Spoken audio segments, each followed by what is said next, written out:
All right, welcome in and welcome back to the Traction REIA main meeting online for March 2026. Tom Z, President of Traction Real Estate Investors Association. Super stoked and excited to be here with you guys this evening. So we've got a big event for you all, and it started with the breakout rooms, and we're going to have market update. We're going to give you some benefits updates, and then we are going to hear from very special Traction REIA member spotlight with Valerie. So we'll get right down to it now. First off, let me say welcome to everybody and thanks for being here. You guys are here live. That is totally awesome. I know many people are on the recording as well, so welcome also. People on the recording, love to have you here live so you can participate in the breakout rooms. Also understand grabbing the recording. So that is totally awesome. Well, you are here and online. Would really love for you to leave those cameras on, hit that video button, make sure it's on. It's nice to see some smiling faces as we go. Feel free to react and send emojis, hearts, thumbs up, smiles, etc. throughout the evening. And if you need to say anything, don't unmute, put it into the chat. I might ask you to put things into the chat sometimes as well. If we have polls or different questions, we'll do that in a second. But go ahead, you click on that chat button on Zoom. It'll open up that chat box just like that, and we will be in really good shape. So let's show you what we have in mind for today. So Tom Z, president of Traction Real Estate Investors Association, and have been since 2008. So I guess it's been a while. It's about 18 years. So time flies, and it's been awesome and wild. And I got my start at this group, and that's why we love training others how to get their start or to improve their business if you're intermediate, or to really advance along your business if you're advanced. So all levels of investors get something out of Traction REIA, because we like to take whatever rung of the ladder you're on and move you up a couple rungs as we go. So that is what we like to do.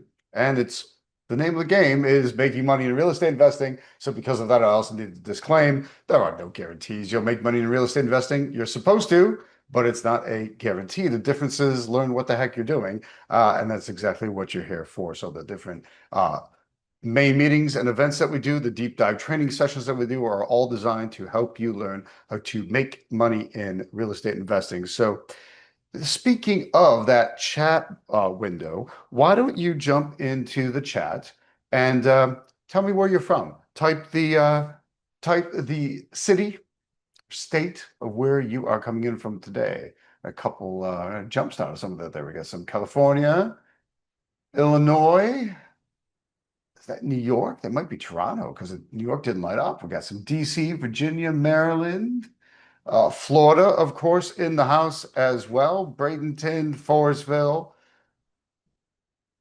Montclair. Awesome. Welcome in, everybody. Good stuff. All right. So New Jersey, Stan, welcome. Good to have you guys here. We got a nice geographic spread this evening. So um, now, since you're here live, this is one benefit to being here live. Let's do a raffle. I want to, if I find the right button here, let's raffle off a $25 Home Depot gift card. So if you are here, your name is on the spinner, and I'm going to spin that, and we are going to find out who is the lucky winner of a $25 Home Depot gift card. It is Claude Labby. Congratulations, Claude. Carolina will be in touch to get you your it's an electronic $25 e-gift card. Yes, not just a gift card, an e-gift card to Home Depot. So it'll be awesome. So congratulations, Claude. Happy that you are the winner. Now let's all these buttons. Sorry, gang. I am using way too many buttons all at once. Let's see. Let's go with that one. And perfect. We talked about we are. Let's talk about who did the raffle. Sorry, I'm a slide behind. I'm talking ahead of myself.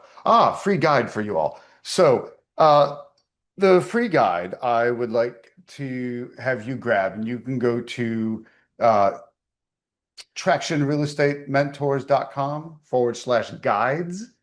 I think tractionrea.com/guides also works. And grab the one on how to handle some of the, particularly the five annoyingly common objections from motivated sellers. I put this together based on feedback with students, what kind of hurdles you always come up against when you are talking to motivated sellers. Let's address those. So if you hit tractionrea.com/guides, you'll see that guide on there. You're welcome to grab any of the guides on that list as well. It doesn't have to be just that one, but that's the one I want to highlight for you. So my question for you at the moment is your year going as you wanted it to? No, because it's mid-March, right about the time when those New Year's resolutions have long been forgotten about, long been passed over. People aren't quite as focused. But look, you have the last 2.5 months of data in your business. You've either done it or you haven't. You're either doing your marketing or you haven't. You've either brought in some leads or you haven't. How many leads have you brought in? Is that enough for what you need to do? Is it measuring up? This is a perfect time, mid-March, to sit here and think about, hey, where am I at? Where did I say I want to be? And if I'm not there, why not? And what I would encourage you to do if you want to discuss that is drop me an email. You can reply to any of the emails I've been sending you. It's tom@tomzeeb.com. And let's have a conversation about that, how we can get your 2026 back on track. Because if you don't get it back on track now, you know what? It'll be midsummer. Then it'll be mid-autumn. The next thing you know, it'll be New Year's Eve all over again. And you'll be going through the exact same cycle, but never quite able to get it to produce anything. So let's nip that problem in the bud now. Email me. We'll probably jump on the phone and have well, let's do a 15-minute chat and talk about where you're at and where you're stuck. Okay. That's one of my other gifts to you as members and attendees of Traction REIA. So as you're thinking that through, and what do I need to know, and how do I do it, and how do I negotiate, and how do I market, and how do I find deals, hit my podcast. Go to tomzeeb.com and start listening to the Art and Science of Real Estate Negotiation podcast. I do some really in-depth trainings on it. I interview successful members on it. We don't hold anything back, so it's not kind of all surface level. We dig really deep and tell you, hey, this is what you need to do, or these are the exact steps you should take, and this is how it happened for me or for them, and how it can happen for you too. So hit that at tomzeeb.com. Now I'm going to bring up Carolina, and Carolina is going to walk you through many of the benefits of being in Traction REIA. So this, as techy as everything else is, this is the low tech switch, because here she is. Hi, everybody. It's really good to see you. I love seeing your lovely faces.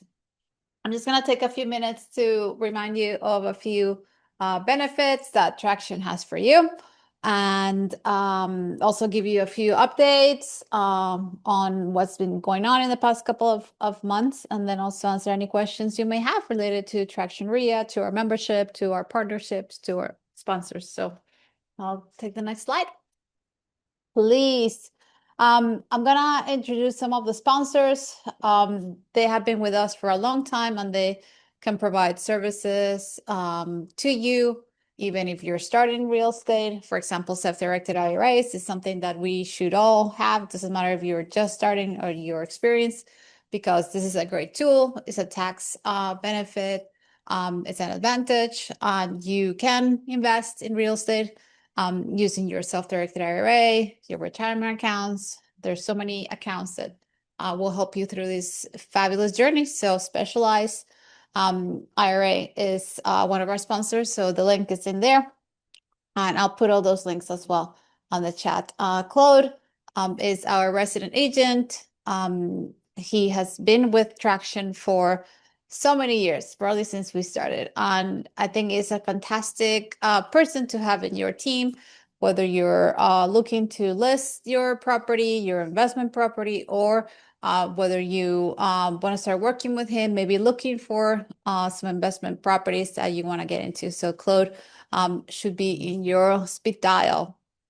We also have Rent Perfect, who came up with a landlord software.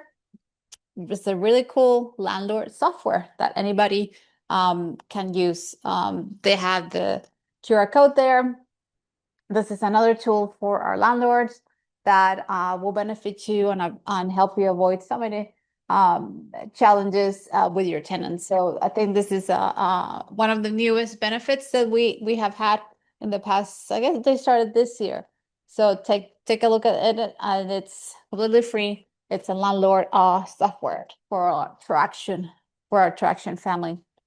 Deal Machine, it's a tool that will help you find leads, that will help you find motivated sellers that eventually will sell you their properties because they're in distress. So this is a way for you to find those leads, to find ways to reach to those motivated sellers. So that's the link, tractionrea.com/deal machine.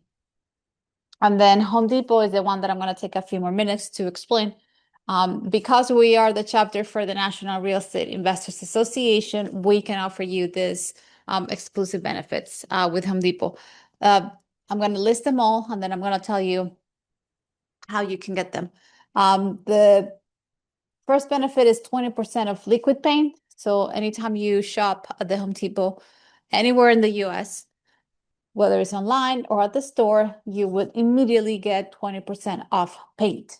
Doesn't matter if you buy 1 or 2 gallons, if you buy Prime, if you buy Bear type of paint or PPL, anything related to paint, the actual bucket or paint, you will always get 20% off. Super simple. Another program is the 10% off cabinets. This is even a unique link. Not even some of the reps at Home Depot realize that we offer this benefit. So 10 off cabinets. The other one is a 2% cash back rebate. This is one of our favorites because whatever you spend at the Home Depot, they're gonna send you back 2%. So this is every 6 months, and then fantastic benefit. And the last one is, in general, they're gonna look at you different because you're part of this community that spend over 40 million a year. So they're gonna look at you with different eyes, and they're gonna give you the best prices available. You should have received your rebate by now. Whatever you spent July 1st to December of last year, you should have received it. If you didn't, there are 3 simple questions to ask. Is your Traction REIA membership current? Number 2, did you spend $12,500 or more between July and December? And the third one is, are you properly registered on the program? There's a few steps that you need to do on your Pro Extra account at Home Depot. You have to register your credit cards. You have to register properly. All the instructions are on the Traction REIA membership. So if you answer yes to these 3 questions and you still didn't get your rebate, please email me right now or in a bit, and I'm happy to ask our Home Depot liaison. They can look up your account and say, yes, we did issue a check for you, we mailed it, it hasn't been cash, or maybe you had the wrong address in your Progster profile and they sent it to the wrong address. So is it a good time for me to ask Valerie about the rebate, or you want me to do this at the end? Let's do during Hi, Valerie. I know you're there. If you can unmute, can you add her to the spotlight? Hi, Valerie. Hello. Valerie is not only gonna be our guest speaker today, we're gonna learn so much from her because she's gonna tell us her real estate journey. But she emailed me a few weeks ago to let me know that she had gotten her Home Depot rebate and how much she loved it and how much she has saved over the years. So Valerie, just share with us why is this a good benefit, and it's totally worth it for this benefit to be part of your Traction REIA membership. All righty. Hello. Thank you so much for inviting me.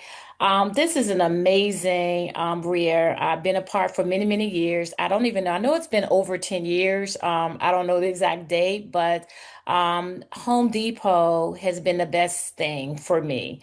I sent her, and I don't know, and I told her she could share. I got a check for $789. Mhm. That was just for 6 months.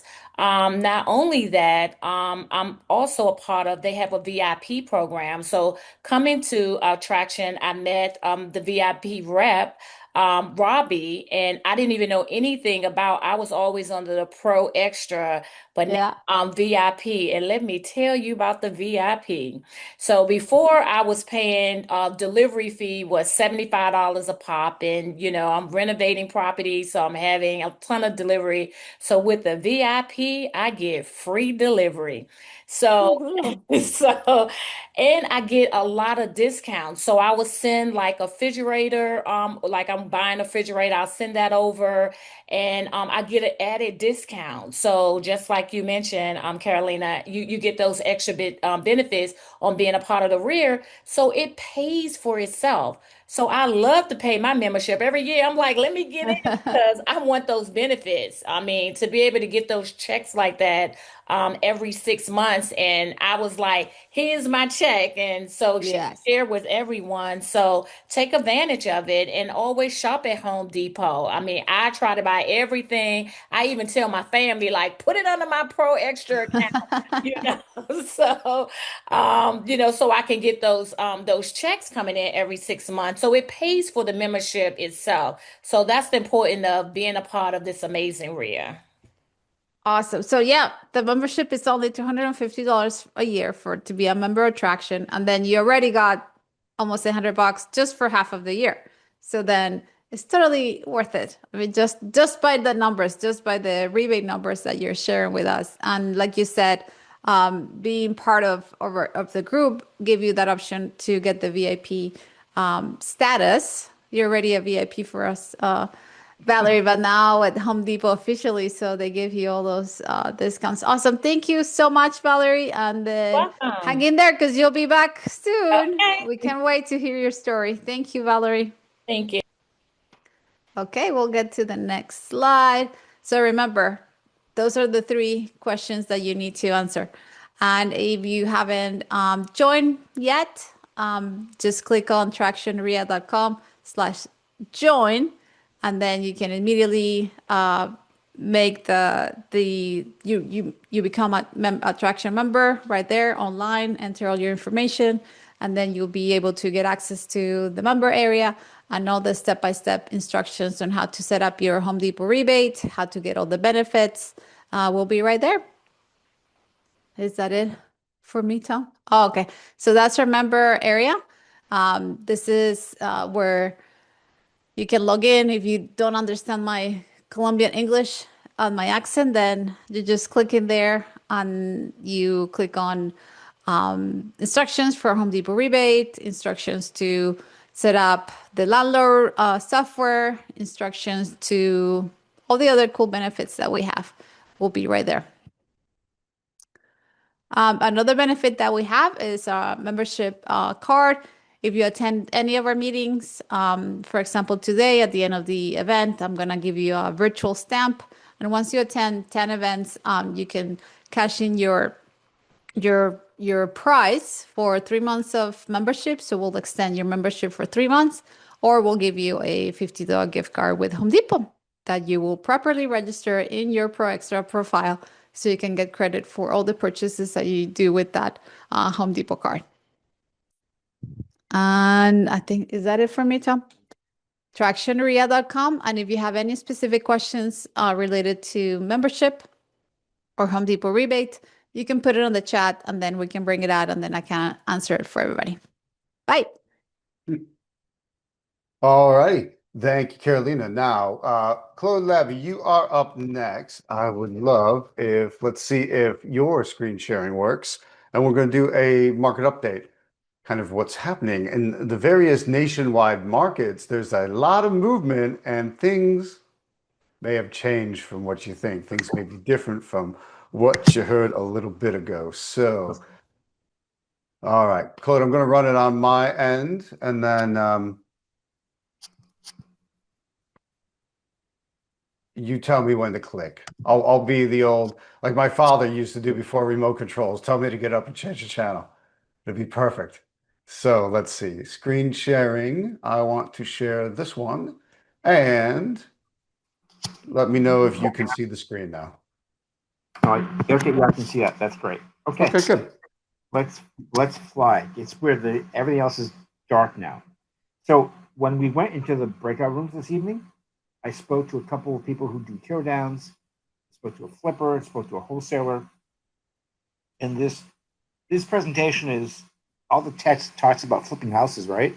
But no matter where you are in the food chain, understand whether you're a wholesaler or a flipper or retail, we all somehow go through the same process, and the rules sort of apply to all of us if we're doing any type of real estate investing at this point, 2026. And so, I mean, I know that a lot of us in the room hear great stories about how great this was in the past. Let's understand, are things still true in 2026 as things change a lot? And what I'm hearing and what I've been online to find is that flipping houses in 2026, things are somewhat different. Mostly, in the last year, a lot of the renovated homes were actually sold for less than asking price. If you remember back in 2021, 2, 3, 4, asking price was a theoretical idea. People would go up from there. Well, in 2025, even the renovated flipped homes are in great shape. Those have had to cut their price. And you understand as a flipper, right? When you cut the price, that's less profit. So as a wholesaler, when you're going to your clients, they're not going to get the money they used to. So you may need to cut some of your share too, because the final consumer is saying, no, I'm not going to pay that. Also, if you're a flipper, well, we have rising material costs.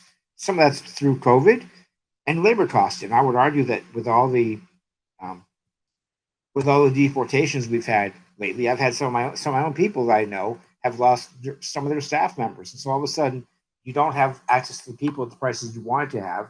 Now you've got to pay more. That goes into the cost of the product, and yet on the backside, the buyer's not giving you the money. And lastly, you've also got fewer deals coming into your pockets, into your hands, for you to actually be able to work with. So it's a real.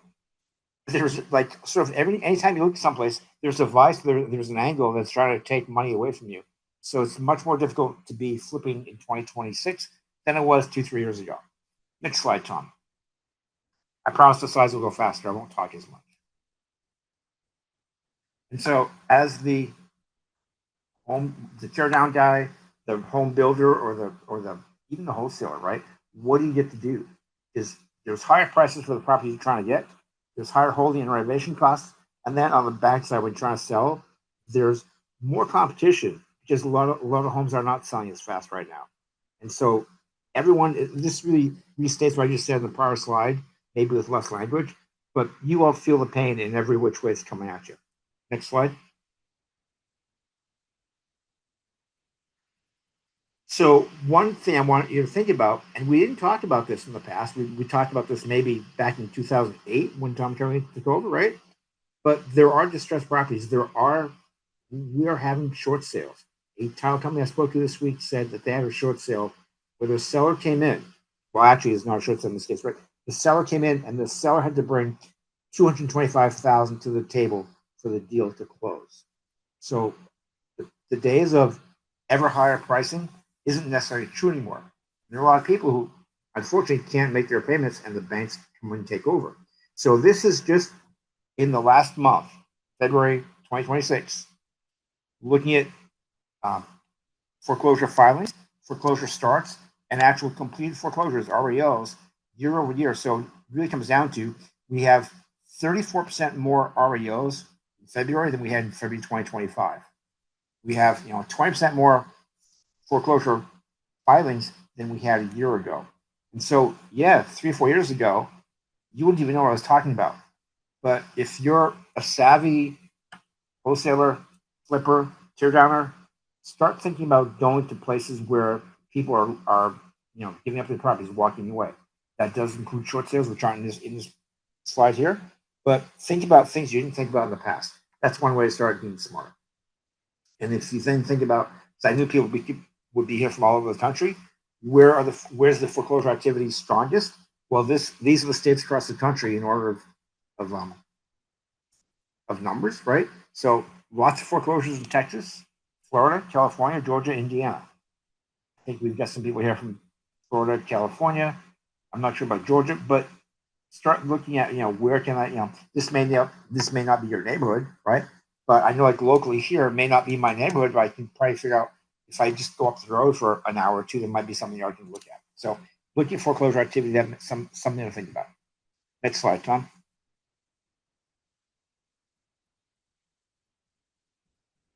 I know it's coming, Tom.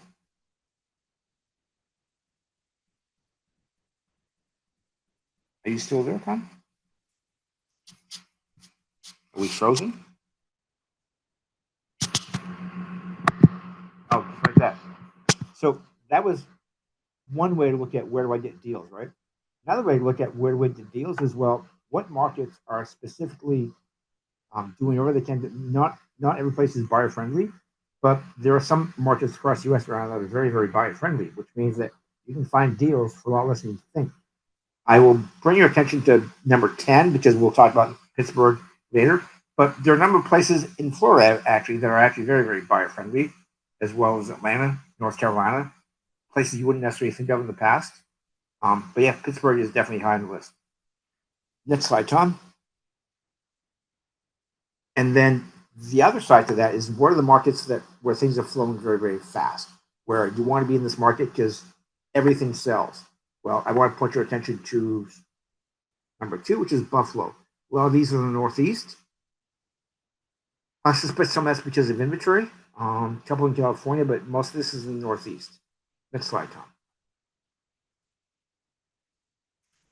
And so, just because the market is a buyer's market doesn't mean it's a good market to flip, right? Because if everything's for sale dirt cheap, when it's time for you to turn around and sell your new renovated or built home, you got to sell it dirt cheap too. That's not really, really great. If the market's really, really hot, well, then you probably have to pay more than you want to on the front side. Yeah, you can sell on the back side, but maybe let's think about something else. And Realtor.com has started this new thing called the Flip Factor. And the Flip Factor looks at what markets do you have the greatest appreciation between homes that were purchased and then homes that were sold. So this would be homes that are built and torn down, or homes that are built and flipped. You get a much, much higher increase. So let's look to the next slide and go to Realtor.com to get more information on this. But the next slide gives us the markets where you really want to be flipping. So right now, if you are a flipper, home builder, wholesaler, these are the markets you really want to go into. It really shows you that Pittsburgh, Cleveland, Buffalo, well, these are in the Northeast, and then we go south to Florida. There's 3 Florida markets here as well. So if you're in any way able to tap into these markets, right? If you wholesale, but you don't necessarily do that in your backyard, like this is where I'd go, because you've got the people in the industry who actually redo the homes. They're making fat profit here, and they'll pay the price to buy it because they can get the price when they sell it. I think that's my last slide, Tom. Right? Oh, it really comes down to, 2026 is different. You're not going to get out of the business. It just means you change a bit where you're looking, and then you go find that new hive and start diving again, because there's money to be made out there, that I know for sure. I think that's my last slide. I end on an up note. Yeah, my contact info. Thank you. Perfect, Claude. Thank you. Well, I'll tell you, we got the old steel towns topping the list now. That's an interesting change of pace. The Buffalo, Cleveland, Pittsburgh, interesting. It's all very different from what it used to be. I think some of those states, the states and the towns, have made starting a business much easier, and they've made a real push for recruiting businesses to them. And when business shows up, then all of a sudden they need more people to get there, and the whole thing just works really nicely. Yeah, that's crazy. So it's good, because also when people are coming from very high price markets, you're like, oh, maybe it doesn't work here, it doesn't work in my own backyard. Well, there are lower price markets, and those seem to be getting the focus right now. Everything that got passed over 5, 10 years ago is now hot, right? They were cold, now they're hot, and the hot ones are falling into foreclosure. So it's kind of, if you want to ride cycles, then you got to pay attention to this sort of thing. So fantastic. Claude, thank you very much for the great market update and focusing on different markets across the country. All right, so now we're going to do the member spotlight with Valerie. I'm going to ask Carolina to come back up for a minute as well. Valerie's been a, I'll let her tell you her whole story, but she's been a member for a long time. You heard what Valerie was saying about just the benefits she gets out of the Home Depot loan. She's also mentioned that the whole thing is a tax write-off as well.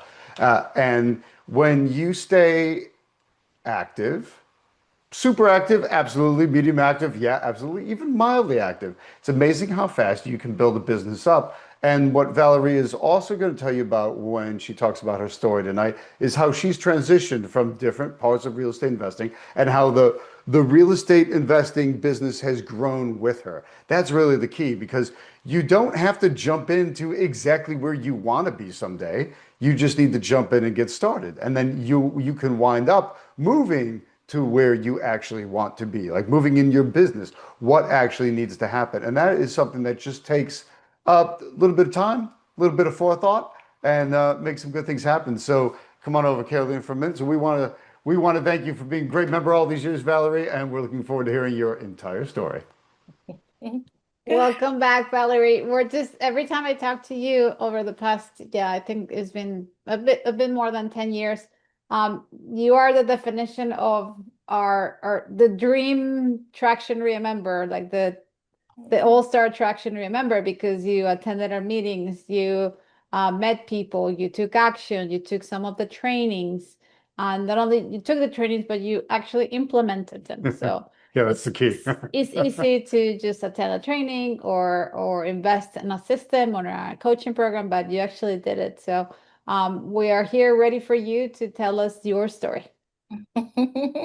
All right. Thank you so much for that amazing introduction. And I'm honored to be here to be able to speak to my fellow real estate colleagues. I'm just going to start off. I'm Valerie Sanderlin. I am the founder and CEO of FocusWorks LLC. I also have a construction company, FocusWorks LLC Construction and Development.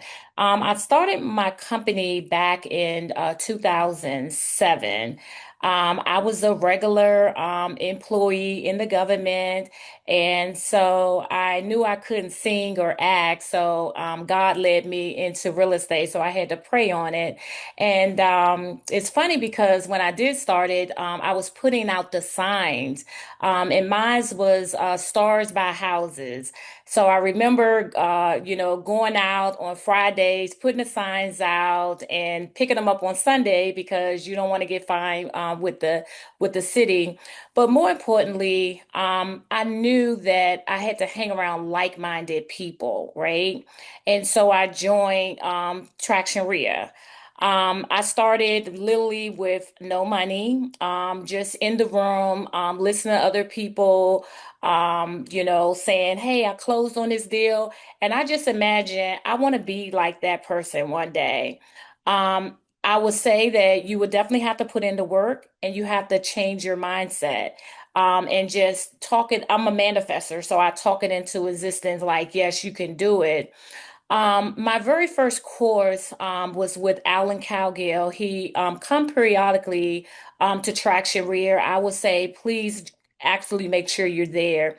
This man had changed my life, and because I had no money. So the course that I wanted to take is how to raise private money. I took the course and I traveled to Texas because that's where the boot camp was at. And so I remember doing the homework assignment, being a little nervous. You're always going to be nervous in the real estate field, but I just had to trust the process. And that's what I would say, trust your leaders, Tom and Carolina, trust them. They will definitely guide you. And so from there, I did my first wholesale deal. And then actually the person that bought my first wholesale deal, he became my private investor. He was the first private investor that I had, and I used all Alan Cowgill course instructions on how to do that. And then I got into starting one house at a time. I started buying and I held on to it. Then I became a landlord. And then I just built up my portfolio from there. And then I got into Airbnb. So I have an Airbnb right now that I'm currently, I have someone managing that because I'm super busy. I became one of 15 developers selected with Amazon in the DMV area to work on affordable housing. That was always my mission to remodel distressed property and just change the neighborhood. So it's definitely benefits with that. And I'll just say it's just partnering with people. Let people know what you're doing, what you're looking for, what you need. And just stay connected with this real estate meeting. I got into doing condo conversions at one point. That was really hot. I am in the DC and Maryland area. And so whatever you do, find one field that you can master, right? For me, I wasn't into probates, I wasn't into short sale. I knew that I wanted to be a developer, and that's what I am, a real estate developer. Um, and start building my business. So that's one of the things too. It's like you get into real estate, but we don't talk about the back office or the business aspect of it all. So make sure that you have your LLC set up properly. I'll just, drop a couple of nuggets. Make sure your LLC don't have your home address on there. And make sure that when you do buy property, that you get a separate LLC for each property that you buy. That's just my advice. Also, I'm looking at my vision board as I speak. I just closed on a property in DC, right near the Commander Stadium that's ready to come. So I closed on that. I'm ready to renovate it. You all welcome to come out to see the project. And I'll just give you a little bit of background. I paid 525 for it. Putting about 275. The ARV there is about 1.1, 1.2 million going out. So I am very careful on certain zip codes and areas that I purchase property in the city because I want to make sure that I sell it right away. So that's just a little bit about me. And if you have any questions, I'm here to answer them. Okay, if anyone has any specific questions, you can enter them in the chat. We'll read them. Valerie, tell us more about the type of development work that you're doing and what is it that you're particularly passionate about that you want to get into development work. So I'm more passionate about affordable housing. I do residential. I have done commercial property. Actually, one of my biggest properties that I did 14 units, condos in DC. I ended up buying like four buildings. And I actually sold all of them to first-time home buyers. I accepted HPAP, whatever program, ERAP. These are some of the government programs that they have. But Tom, one of the things that I do is I stress is marketing. So soon when I close a deal, the marketing sign comes up like coming soon. I think it's very important to be able to sell it on the back end because I had done projects where I had an offer coming in before I even finish it. So, which is amazing for me. So I would say if you're going to do a flip, make sure when you close on it, you get your plans and permits, you put that sign up saying coming soon, so people know that this property is going to be sold. Have you had people specifically approach you from that very type of marketing? Yes. Yeah. Yes. Yes. And one of the things is being connected here. I have got many deals. Actually, when we was in the breakout room, Erin was saying that she's a wholesaler. Ken saying he's an agent. Latasha saying she's an agent.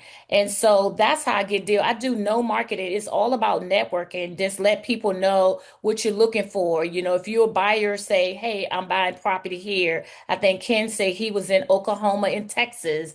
So being connected with these reels is so important. And I am extremely busy, but I do have to drop in, You gotta So make the time.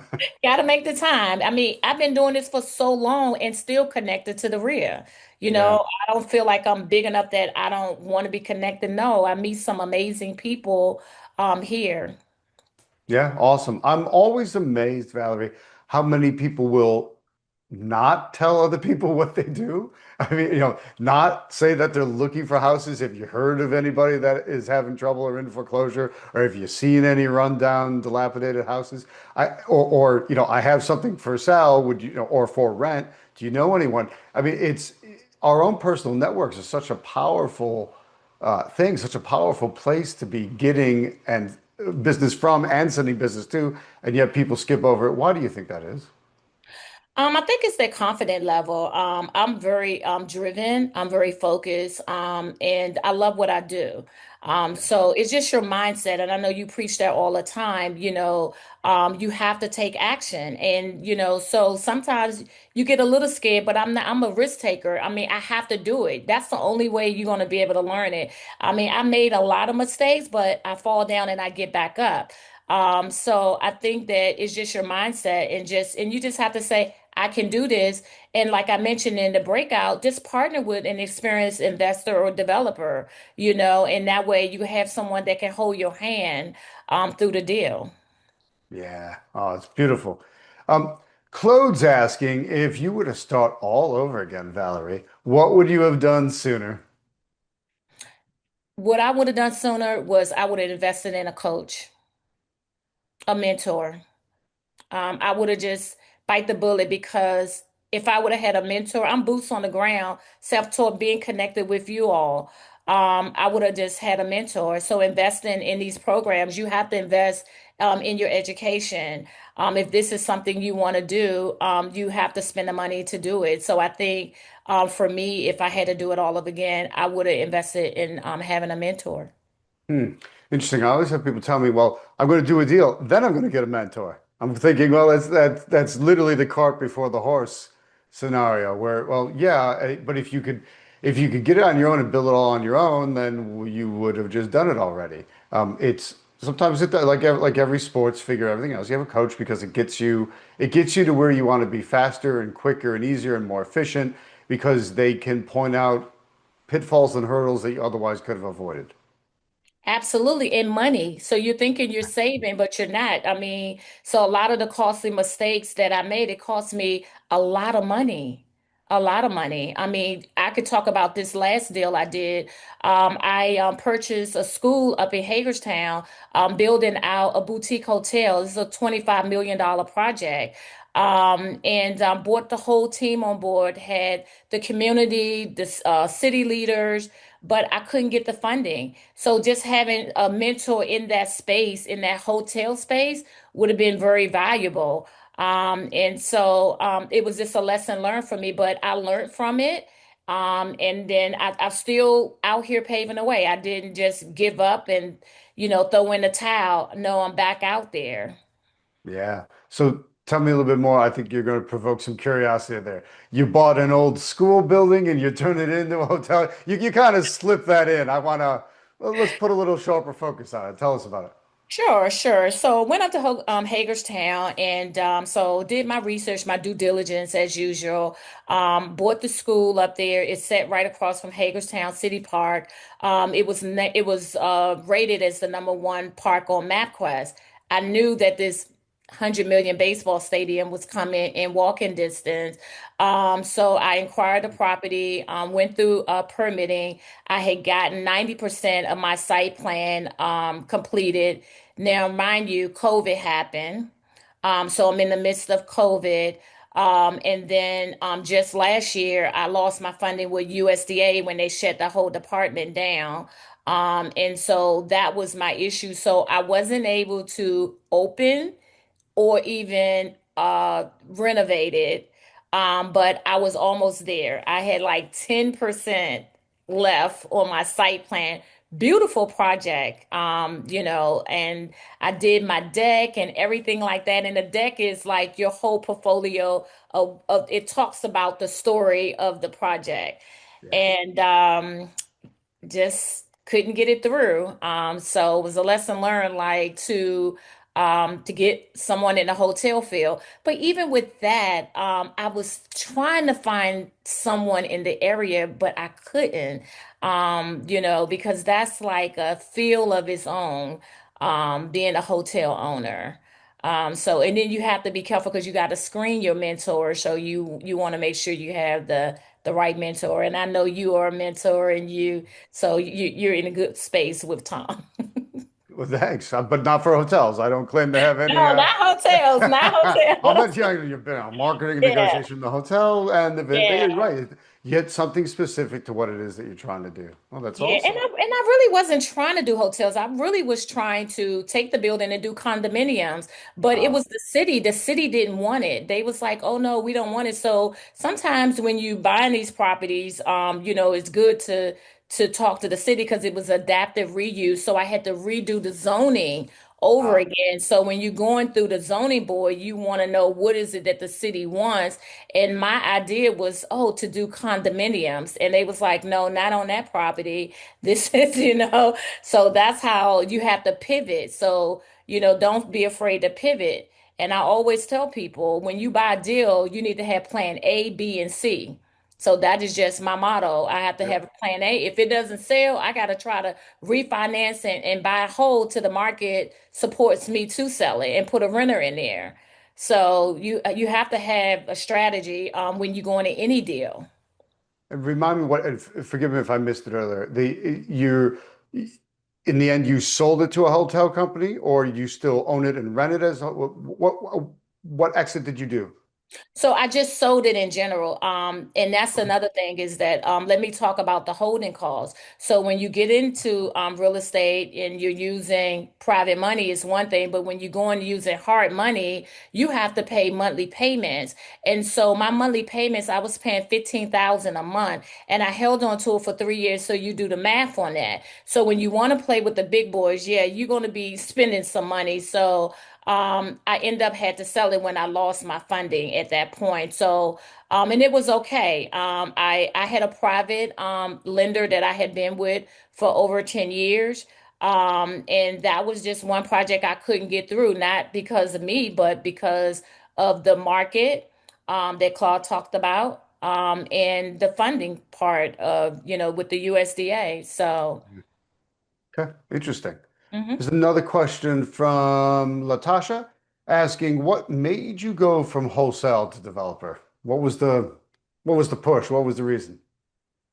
Well, the wholesale was my first deal, and then someone had approached me about a project it was over in Southeast, and so initially I went in to wholesale the deal. I couldn't wholesale it, so I was like, "Oh my God, let me see if I can get funding and renovate it." So I did, and like I said, I purchased Allen Cowgill cores so that would help me. And so that wholesale buyer became my private investor. So I kind of fell into it. So when I couldn't wholesale the second deal, I was like, okay, let me take it and renovate it. So I renovated, put it on the market to sell it, couldn't sell it because now I'm in hard money.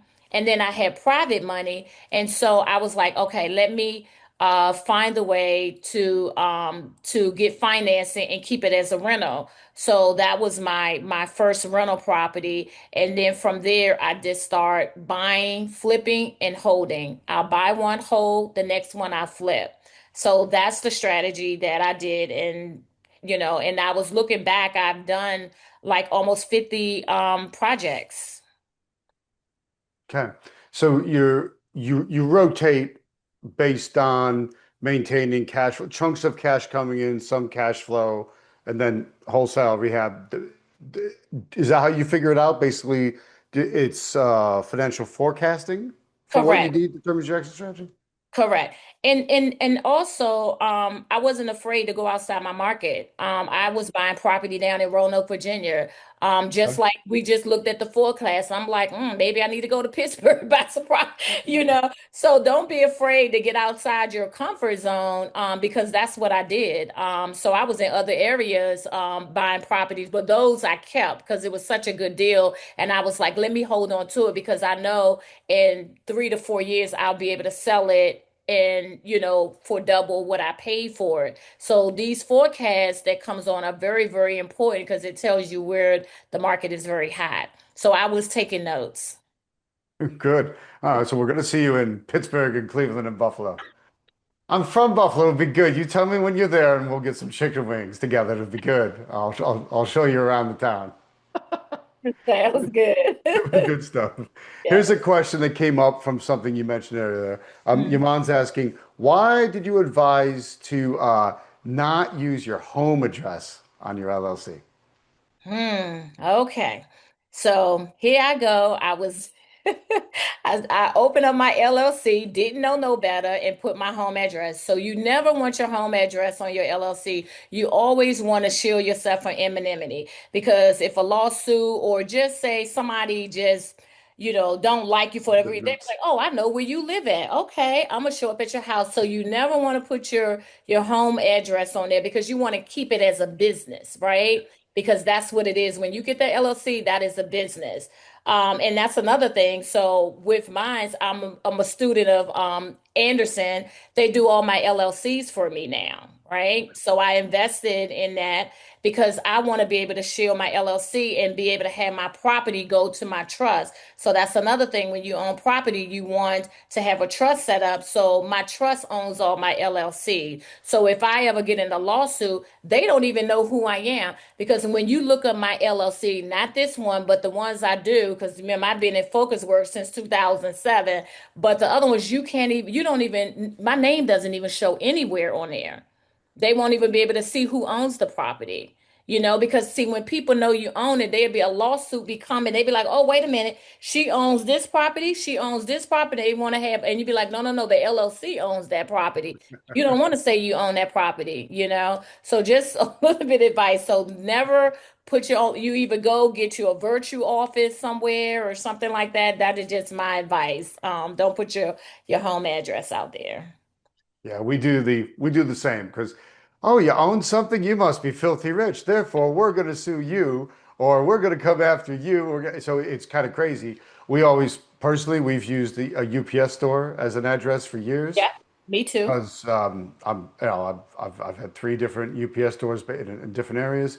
Mhm. Plus, it's just great not to have your packages sitting outside your house. It's great Yes. not to have people know your home address. Also, don't use our home telephone number. Well, I mean, we don't have a home phone number. I don't use my personal cell phone number. It's a business number that I can totally control. I get that through Vonage. Yeah, it keeps everything one layer away because anonymity is a very good thing. That extra buffer layer of not, because things are crazy and some people are nuts. You don't want someone showing up at your place of business because they're a little bit nuts or something. Just let them go to a UPS store. If anything, they'll be confused. Hey, what's this mailboxes store? Hmm. Absolutely. You're It's 100% always worked out correct. well. That was a Eh, great question. If any, yeah, no, it was great. Yeah, very practical question. And I'm seeing a lot of good emojis and reactions on the screen from that as well. So thanks for that. Uh, Gang, you can put more questions in the chat. And Valerie, I was thinking it's been, it seems like the big crux for you, like the big thing that shifted everything for you was getting the funding elements together. And you said you used a lot of Alan Cowgill's techniques on raising private money. Um, how does that still impact you today? Because it's always a matter of funding. It's a slightly rhetorical question, but I want to hear from your perspective. Tell people the importance of having your financial ducks in a row. Yeah, it's absolutely important to have your back office together. I would say get a good an accountant on your team because a lot of lenders say it's like I want to see your profit and loss statements, your balance sheet. You want to be bankable. You want to be able to get business lines of credit. You want to get business credit cards, you know. For me. And let me talk about this last deal. So I'm still using Helen CalGear because I went to get funding through hard money. They allegedly say 100% financing. I should have known nothing 100%. And so the person that I was buying the property from, he 88 years old, and so he owned it free and clear. And so they was like, "Oh, we need you to come up with 70,000." Now, whether I had 70,000 or not, you know me, I want to use other people money. So I asked them, I was like, "Well, you willing to do a seller credit and then I'll give you 10% back?" And so I'm still using that. And so all you have to do is ask, right? Yeah. And so I asked and I went in on that deal with no money down, right? What do you know? Um, yeah, yeah. So, but getting back to the business lines of credit in your back office, it is so important because I had to learn the hard way, keeping up with all your expenses and things like that. Is so important. So I would just say separate that. You probably want to do like a 5-year forecast of where you want to be. I'm all about, having my vision board. I would say everybody should have a vision board. Write down your goals. I am very goal oriented, so I write down my goals for the year. And then I'll stay focused on there, where my target, where I want to be. What did I do wrong? What can I do better? Those are some of the questions I ask myself at the end of the year. So I try not to be like, oh, I'm going to do 50 properties. No, I'd be like, okay, I want to do 3 or 4 properties. So just have realistic goals that you set and just figure out how am I going to get there? What am I doing to get there to that goal? Am I meeting enough people? Maybe I need to partner with some people, things like that. So that's some of the advice that I would give people. See, now that's a big one, is keeping it realistic. Every time I hear someone say, I want to do 50 deals, I want to do 100 deals this year. One, I think, well, that sounds like a job. It doesn't sound fun anymore. It's way too much hustle and not enough lifestyle. But I think the reason, but I say to people, you don't want to just do 50 deals or 100 deals. There's something you want as a result of doing that. That's what they're missing. If you're just doing it for the sake of doing it, it's purely an ego brag, which isn't really going to get you very far. So it's having something there. So I want to ask you if you're willing to share. You want to name 1 or 2 things on your vision board? Sure. So, my construction property is 327 Whittier, 2607 Hamlin. I have a coming to soon, so I have to look at my vision board. Yeah. So coming soon, I have 1325 Montello Avenue. I'm actually, Tom, I'm buying a property from the city for $1. So Ooh, they not have this. bad. Yes. So they do this March Madness thing every year. So it's like, but you have to put in for it. And so, you know me, I'm putting in for it Put in for and it. put in for it. Now, even though it's been taking 3 years, but who cares? But I'm great to close on that. So I'll share the HUD one with you all when I close. Okay. So I have 1517 D Street, Northeast on there. That's the one I just closed out. And also, this is just a side note off of real estate. I have a wedding venue as well. Okay. So I bought a property, and I gotta maximize the property. So I'm doing weddings. So I have my vision board for my wedding venue because one of the things I was taught to have 5 different streams of income coming in. Yeah. So that's exactly what I'm doing. And then for my Airbnb was to find the right management company to manage that. So that is doing very, very well. So that's just a little bit on my vision board. That almost sounded like your project board. What is it? What like I mean, like, hey, it's exact properties, but no, visualizing what you want that business to be, what you want that business to look like. What are some of the personal things on there? Personal things is my health. Is one of the things I want to try to lose some weight. I need to work out a little bit. Vacation, I have that on the list, so you do gotta make time for that. and just just doing some of the things that you enjoy doing because life is always busy. And one of my biggest thing is setting boundaries, right? So because we do a lot, and you do have like Thursday is like my office day, my desk day to do paperwork, things like that. So you do have to have some kind of structure. And one of the things too that I love giving back, and one of the person that I'm mentoring is Latasha. She's on the call. She is an Ah, amazing person. And so she had the opportunity to come out to some of my sites and things like that. And so we're working together. And you do have to give back. I'm not charging anything. We share information with each other in the same field. So I thank her so much for being on the call. nice. Nice. So, yeah, she had good comments earlier. Awesome.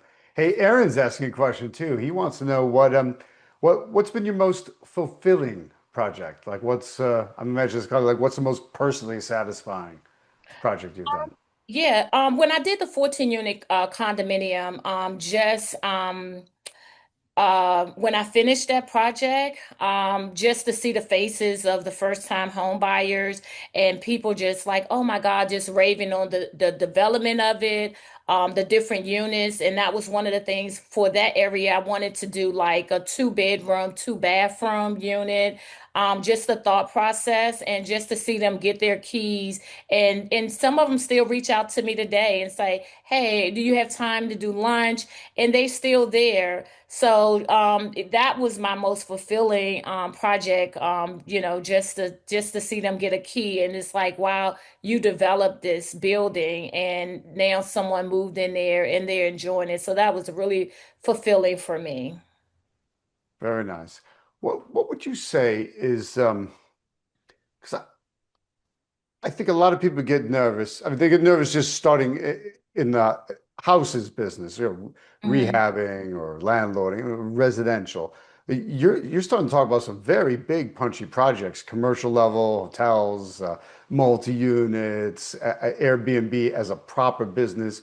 What is there a radical difference, or do you still find yourself coming down to basics? Is it all the same with just some extra specialty on top, or is it radically different from one type to the other? Well, I would say it is, because when you get on the commercial side, you're dealing with performers and, pulling together the team. It's like a whole different ball game when you buy commercial property. I do own a 10-unit building up on Georgia. When you're doing those types of things, it's a whole different perspective. It's not like your typical residential property, but it took me years to get up to that point.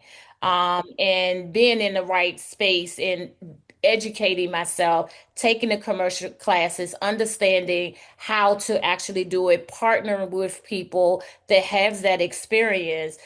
So that is not something, I mean, that I started off with. I just started off, like I said, with wholesaling. And so I gradually got up to it because that was one of the things I was like, I want to own this apartment building. I want to learn how to do this. So you do have goals, and that was one of my goals. But yeah, it's totally different, I would say.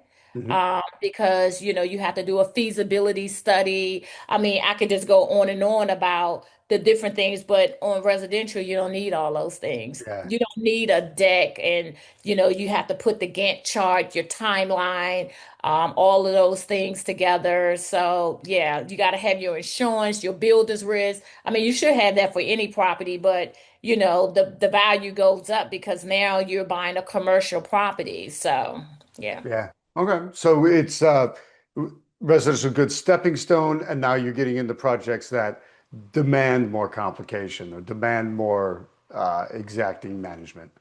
Absolutely, absolutely, yes. And I'm working partnering with someone that has an experience as well. That's how I actually started doing it. I just didn't jump out there and get into commercial space. So you definitely want to find someone that's if you're interested in commercial and see if you could shadow them and just learn it.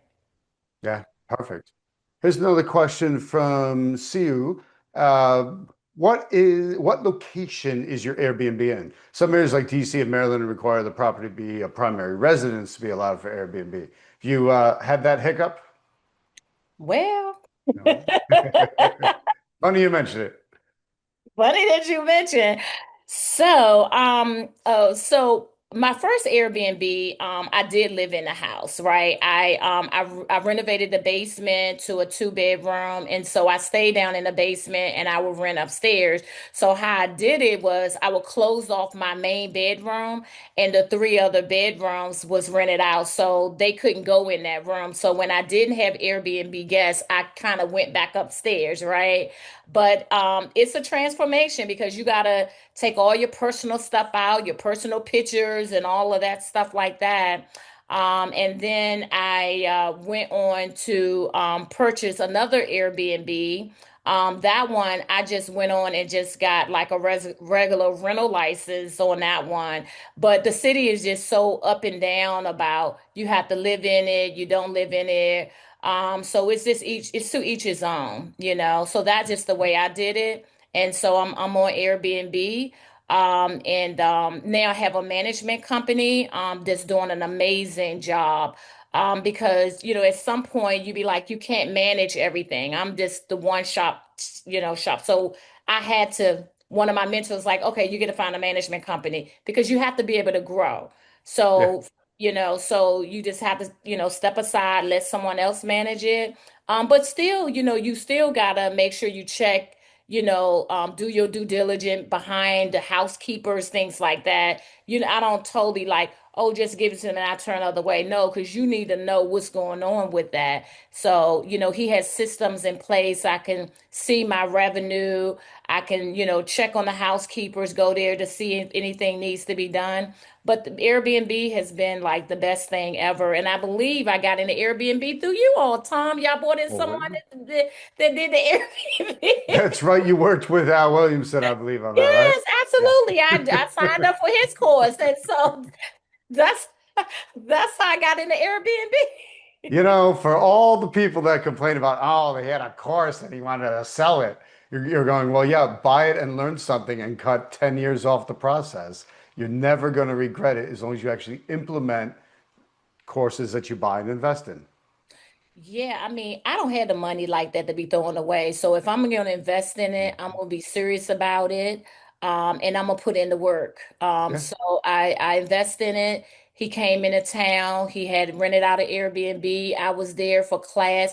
And actually, we met some private investors in there that was helping us get started on our Airbnb for people that didn't even have money. So that one was worth it because I signed up for the top level program with him because Yeah. I knew the value there. And so I'm still doing Airbnb. Yep, that is look, I mean people you can spend a little bit on training or you can spend a lot on getting knocked down or punched in the nose too many times. You're better off investing in the training up front. There's nothing wrong with that. We do it in, Yeah. we do it in all other sorts of life, all other sorts of walks of life, but don't question it. But in real estate training, for some reason, people go, oh, I don't want, I'll figure it out on my own. Or there's, particularly these days, oh, there's so much information on the internet. Or I'll just ask artificial intelligence. Well, good luck with everything that just dumps on you rather than the refined knowledge coming from people that have actually done it, which is, look, Valerie, you're the perfect example of one of our members who was invested in multiple programs with us through our speakers that we bring there for that exact reason so that you can satisfy your interest, learn how to accelerate far ahead of where you'd be on your own to get to your goals and your vision board much faster than you would otherwise. And then the community that happens with that as well, like the people you met even in the breakout rooms tonight, and the people you met at the meetings and at the events or at the boot camps that the speakers are doing. All of that is that's all blended together to turn you into who you've become today. Absolutely. Yes. I I totally love it. agree.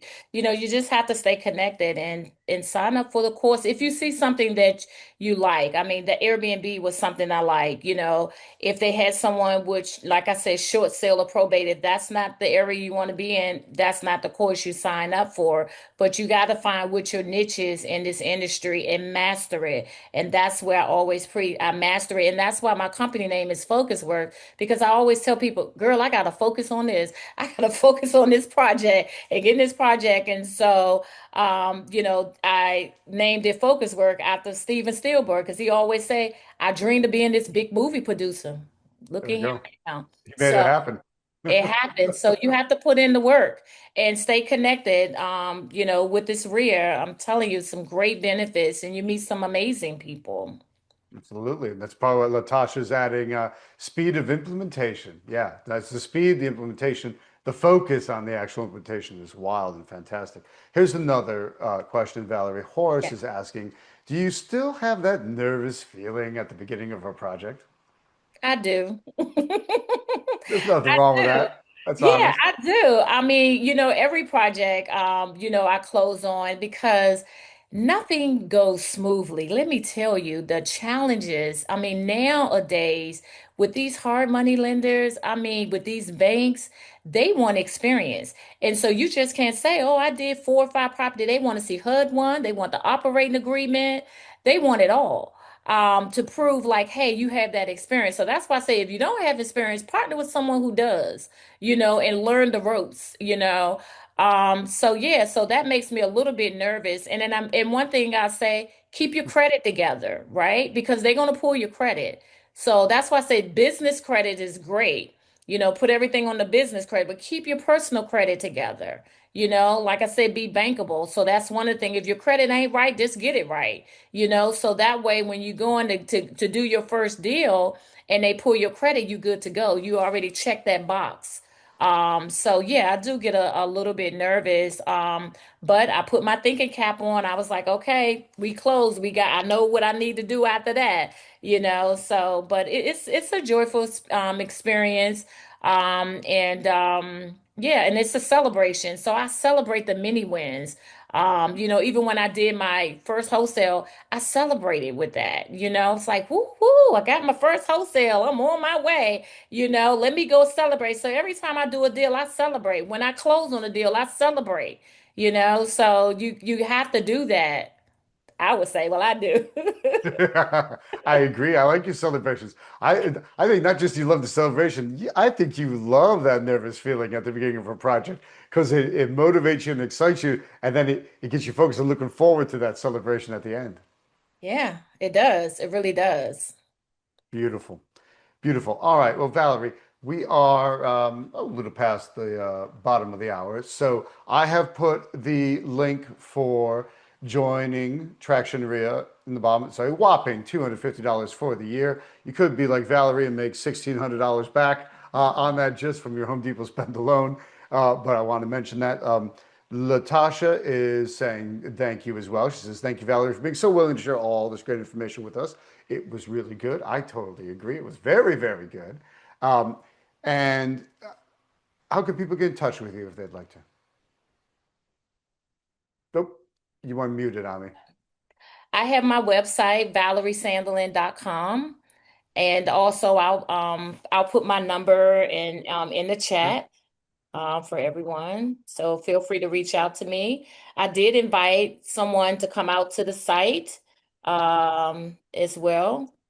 Okay. Awesome. Yep. And Thank you. Claude saying awesome, Valerie, thank you. Oh, you're And welcome. Carolina saying awesome, Valerie, thank you. It's really cool that way. Just love having amazing people like you. It's I always said that it's amazing to close deals, and we have done tons of deals, and it's awesome, and you feel fantastic. But when attraction member or attraction student does a deal or share their success, it's even better. It feels even better.